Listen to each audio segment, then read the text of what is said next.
Goeiemôre. Ek lees vir ons vanoggend uit Psalm 100 en vers 5. Want die Here is goed. Sy troue liefde hou aan vir altyd.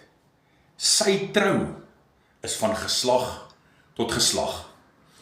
Toe ek die skrif vanoggend lees, toe gaan kyk ek na die woordjie sy troue liefde.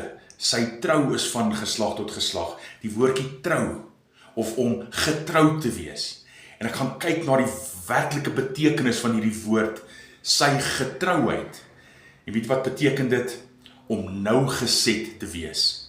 En dan beteken dit verder, om altyd daar te wees vir ondersteuning en bystand. Ene man, is dit nie ons Vader nie. Hy is altyd daar vir ondersteuning en bystand. Hy is altyd daar om ons lief te hê. Dis goeie nuus. 'n geseënde Vrydag vir jou.